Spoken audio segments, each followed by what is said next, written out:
Matius pasal 22. Lalu Yesus berkata pula dalam perumpamaan kepada mereka, hal kerajaan surga seumpama seorang raja yang mengadakan perjamuan kawin untuk anaknya. Ia menyuruh hamba-hambanya memanggil orang-orang yang telah diundang ke perjamuan kawin itu. Tetapi orang-orang itu tidak mau datang. Ia menyuruh pula hamba-hamba lain, pesannya, katakanlah kepada orang-orang yang diundang itu, sesungguhnya hidangan telah kusediakan, lembu-lembu jantan dan ternak piaraanku telah disembelih, semuanya telah tersedia, datanglah ke perjamuan kawin ini. Tetapi orang-orang yang diundang itu tidak mengindahkannya. Ada yang pergi ke ladangnya, ada yang pergi mengurus usahanya, dan yang lain menangkap hamba-hambanya itu, menyiksanya dan membunuhnya. Maka murkalah raja itu lalu menyuruh pasukannya ke sana untuk membinasakan pembunuh-pembunuh itu dan membakar kota mereka. Sesudah itu ia berkata kepada hamba-hambanya, perjamuan kawin telah tersedia, tetapi orang-orang yang diundang tadi tidak layak untuk itu. Sebab itu pergilah ke persimpangan-persimpangan jalan, dan undanglah setiap orang yang kamu jumpai di sana ke perjamuan kawin itu. Maka pergilah hamba-hamba itu, dan mereka mengumpulkan semua orang yang dijumpainya di jalan-jalan, orang-orang jahat dan orang-orang baik, sehingga penuhlah ruangan perjamuan kawin itu dengan tamu. Ketika raja itu masuk untuk bertemu dengan tamu-tamu itu, ia melihat seorang yang tidak berpakaian pesta. Ia berkata kepadanya, hai saudara, bagaimana engkau masuk kemari dengan tidak mengenakan pakaian pesta? Tetapi orang itu diam saja. Lalu kata raja itu kepada hamba-hambanya, ikatlah kaki dan tangannya dan campakkanlah orang itu ke dalam kegelapan yang paling gelap. Di sanalah akan terdapat ratap dan kertak gigi. Sebab banyak yang dipanggil tetapi sedikit yang dipilih. Kemudian pergilah orang-orang Farisi. Mereka berunding bagaimana mereka dapat menjerat Yesus dengan suatu pertanyaan. Mereka menyuruh murid-murid mereka bersama-sama, orang-orang Herodian, bertanya kepadanya, Guru, kami tahu engkau adalah seorang yang jujur dan dengan jujur mengajar jalan Allah. Dan engkau tidak takut kepada siapapun juga sebab engkau tidak mencari muka.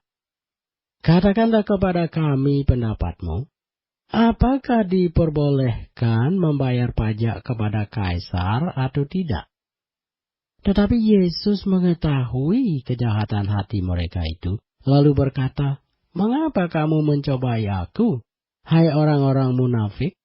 Tunjukkanlah kepadaku mata uang untuk pajak itu. Mereka membawa suatu dinar kepadanya. Maka ia bertanya kepada mereka, gambar dan tulisan siapakah ini? Jawab mereka, gambar dan tulisan Kaisar. Lalu kata Yesus kepada mereka, berikanlah kepada Kaisar apa yang wajib kamu berikan kepada Kaisar. Dan kepada Allah apa yang wajib kamu berikan kepada Allah. Mendengar itu, heranlah mereka, dan meninggalkan Yesus lagi, lalu pergi. Pada hari itu, datanglah kepada Yesus beberapa orang Saduki, yang berpendapat bahwa tidak ada kebangkitan. Mereka bertanya kepadanya, Guru, Musa mengatakan bahwa jika orang mati dengan tiada meninggalkan anak, saudaranya harus kawin dengan istrinya itu dan membangkitkan keturunan bagi saudaranya itu. Tetapi di antara kami ada 7 orang bersaudara. yang pertama kawin, tetapi kemudian mati. Dan karena ia tidak mempunyai keturunan, ia meninggalkan istrinya itu bagi saudaranya. Demikian juga yang kedua dan yang ketiga sampai dengan yang ketujuh. Dan akhirnya sesudah mereka semua, perempuan itu pun mati. Siapakah di antara ketujuh orang itu yang menjadi suami perempuan itu pada hari kebangkitan? Sebab mereka semua telah beristrikan dia. Yesus menjawab mereka, "Kamu sesat, sebab kamu tidak mengerti kitab suci maupun kuasa Allah. Karena pada waktu kebangkitan, orang tidak kawin dan tidak dikawinkan, melainkan hidup seperti malaikat di sorga. Tetapi tentang kebangkitan orang-orang mati, tidakkah kamu baca apa yang difirmankan Allah ketika ia bersabda, 'Akulah Allah Abraham, Allah Ishak, dan Allah Yakub'? Ia bukanlah Allah orang mati, melainkan Allah orang hidup."